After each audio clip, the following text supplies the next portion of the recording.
آئینی ترامی منظوری کے بعد مروت صاحب باہر آ رہے ہیں. مروت صاحب کیا چہرے کے کیسے تھے ان ارکان کے جنہوں نے آپ کے خلاف ووٹ دیا؟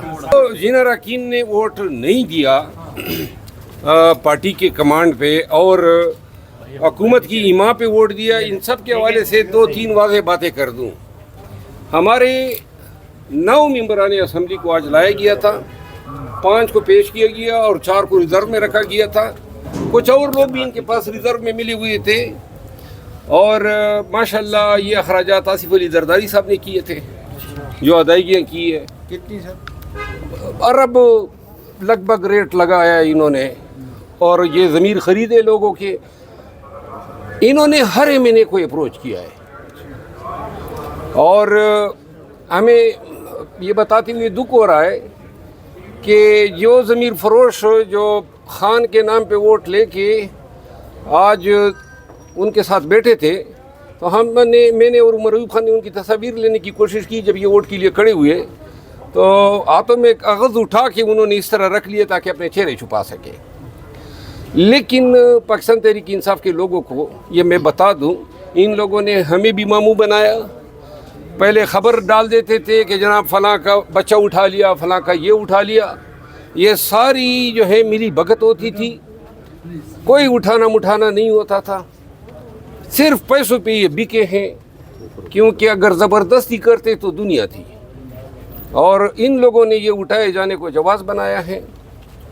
اور جو آج آئینی ترمیم ہوئی ہے اس میں بیرسٹر گور صاحب کی تقریر جو ہے وہ سیرا سے. سر یہ بتائیے پارٹی کی کمزوری ہے سر. خواجہ آصف نے یہ بات کی ہے کہ جتنے بھی جو ارکان تھے، ماشاءاللہ آپ شکر ہے مسجد کی خطیب نہیں ہے. سر خواجہ آصف نے بات کی کہ جو 4 ارکان آئے تھے یہ آزاد ارکان اسمبلی، ہم سب آپ کیا کہتے ہیں؟ ہم سب دیکھیے قاضی فائز عیسیٰ صاحب کے تو فیل ہم بے نشان ہو گئے تھے، بلے کا نشان ہم سے چھین لیا. تو میں خود بھی آزاد پاس ہوا ہوں، میں مطلب یہ بلہ تھا نہیں ہمارے پاس، تو ہم سب انڈیپینڈنٹ پاس ہوئے ہیں. تو اب یہ ان کو سوٹ کرتا ہے. مبارک باجوڑ کے لوگوں کو ایک بات بتا دوں، میں آیا تھا باجوڑ کے لوگوں آپ کے پاس جب کیمپین ہو رہی تھی. خان کے نام پہ اس مبارک زیب نے آپ سے ووٹ لیا اور انہوں نے پورے باجوڑ کے سر جو ہیں وہ شرم سے جھکا دیا ہے. پیسوں پہ کم از کم نہ بکتا. اچھا سر، یہ پارٹی کی کمزوری نہیں تھی سر کہ کہا جا رہا تھا کہ سارے لوگ کے پی میں بغیرتی کا کوئی علاج نہیں ہے. کمزوری کیا ہے؟ زین قریشی کا ایک ویڈیو پیغام ابھی آیا ہے. زین قریشی کا ایک ویڈیو پیغام ابھی آیا ہے اور ان کی جانب سے کہا گیا ہے کہ وہ یہاں پہ موجود نہیں ہیں، وہ کسی اور جگہ پہ ہیں اور ان کا نام استعمال. دیکھیں بات یہ ہے کہ کسی کو کسی نے روکا نہیں تھا. جو لوگ ہمارے ساتھ رابطے ہی نہیں کر رہے تھے، فون ہی نہیں اٹینڈ کر رہے تھے، ان کی بیگم کو جب اٹھایا گیا تو 5 منٹ کے اندر جو ہے ان کی سسٹر نے جو ہے ٹویٹ چلا دی. اس کا 4 دن تک پتہ نہیں چلا. لیکن زین قریشی صاحب جو ہیں اس حوالے سے یہ تمام ایک طرف، اور زین قریشی کی بات ہمیں سب کو پریشان کر رہی ہے. جب تک ہم اس سے ملے نہ، اس کا موقف نہ سنے، شواہد جو ہیں اس کے خلاف جا رہے ہیں. ان کا کیا کر رہے ہیں آپ جو منحرف ہو چکے ہیں؟ منحرف جو ہو چکے ہیں، قانون اور آئین کہتے ہیں نا، یہ ڈیسیٹ ہو جائیں گے. اور کتنا لگا ہے سر؟ اور مزے کی بات بتا دوں، آپ بھی ایکسس ہوئے سر، آپ نے کہا سب. جی مجھے بھی انہوں نے اپروچ کیا کسی ذریعے کے اور بولی لگانے کی کوشش کی. دیکھیں 1 بلین جو ہے انہوں نے کہا تھا جی کہ سب کو ہم نے آفر کیے ہیں، لہذا پیسے جو ہیں یہ ضمیر فروشی ہے. اور یہ انہوں نے شاید ہی کسی کو اپروچ نہ کیا ہو. ہم سب آپس میں بیٹھتے ہیں نا، تو کوئی ایسا تھا نہیں، شاید ہی کوئی ایکسیپشن ہوگا. مروت صاحب آپ کے تعلقات بڑے اچھے ہیں، آپ ان مسائل سے نہیں گزرے جن سے وہ لوگ گزر رہے ہیں، تو آپ ان سے ملے بغیر کیسے یہ کہہ سکتے ہیں جو چند لوگ تو چلو یہاں پہ. یار میری بات سنو، میرے کوئی تعلقات نہیں ہے، میں وکیل ہوں، تو لہٰذا مجھے کسی سے تعلقات رکھنے کی ضرورت ہی نہیں ہے. 1 منٹ، کوئی دبنگ شبنگ نہیں ہے. بات سنیں، یہ لوگ جب قیادت گرفتار تھی ان سب کا میں وکیل رہا ہوں، 90% لیڈرشپ کا. ادھر سے جو ہیں 22 لوگ نکل جاتے تھے، پیچھے میں داخل ہو جاتا تھا.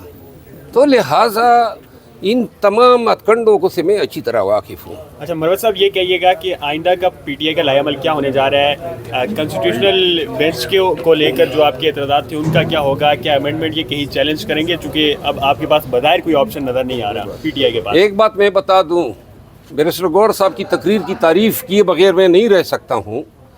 آج جس انداز میں ان کی تقریر سننے کے بعد مجھے یہ آئینی امینڈمنٹ بری لگی ہے. بیرسٹر صاحب کے پرانے لیڈر نے بڑی کوشش کی ہے, بلاول بھٹو صاحب نے آئینی ترمیم. دیکھیں بلاول بھٹو نے 2-3 باتیں میں مطلب مخالفین کی بھی اگر اچھی ہو, بلاول بھٹو نے آج جو تقریر کی ہے کمال کی تقریر کی ہے. بڑے ہی منطق سے تاریخی حوالے دے کے اس نے باتیں کی ہیں اور لوگوں کو قائل کرنے کے لیے اس کی تقریر بڑی ہی سراسر ہے. لیکن بلاول بھٹو صاحب جو ہیں اس کی جو گزشتہ 2 ایام میں جو اسٹیٹمنٹ آئے تھے وہ بڑے افینڈنگ تھے. دوسری بات یہ ہے کہ مولانا صاحب نے جو آج تقریر کی ہے میں نے بڑے غور سے سنی.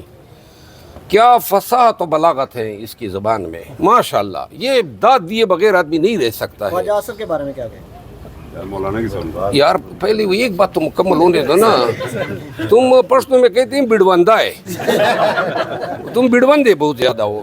ہاں بڑوندہ جو ہے نا جلد باز کو کہتے ہیں. ہم سوچ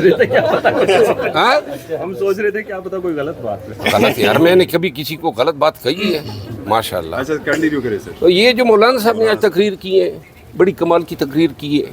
اصولی اختلافات اپنی جگہ, لیکن یہ جو امینڈمنٹ ہے یہ گرچہ پاکستان تحریک انصاف اصولی طور پہ موقف ہمارا یہ ہے کہ یہ آئینی عدالت بنا کے انہوں نے سپریم کورٹ کو کمزور کرنے کی کوشش کی ہے.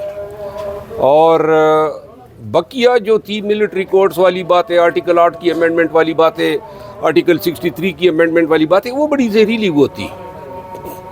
اوورال جو ہیں جس انداز میں یہ لوگوں کو اغوا کر کے یا خرید کے جو امینڈمنٹ پاس کرانے کی کوشش کی گئی ہے یہ بڑا ڈسپیکیبل ہے. یہ اس سے ایوان کی بے توقیری ہوئی ہے. اور دوسری بات یہ ہے کہ عدلیہ کے خلاف جو آج تقاریر کی ہے یہ بھی سوٹ.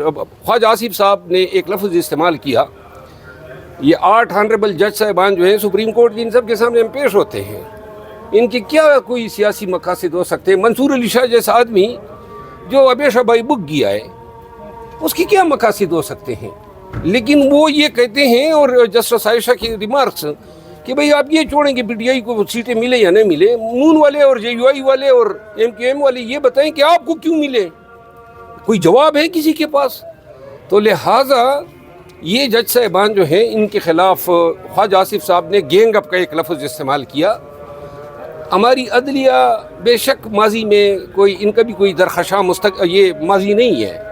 ہمیشہ کبھی جسٹس منیر کی شکل میں آئے, کبھی جسٹس ڈوگر کی شکل میں آئے, کبھی افتخار چودھری جیسے ملعون کی شکل میں آئے, جیسے کبھی ثاقب نثار کی شکل میں آئے, جسٹس کوسا کی شکل میں آئے, جسٹس بندیال کی شکل. یہ کوئی اچھے جج نہیں تھے.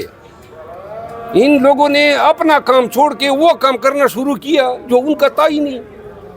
تو لہٰذا اور پھر جو ہے خصوصاً 18ویں آئینی ترمیم کے بعد انہوں نے جو رول جو ہے پارلیمان کا اس کو پریمپٹ کرنے کی کوشش کی.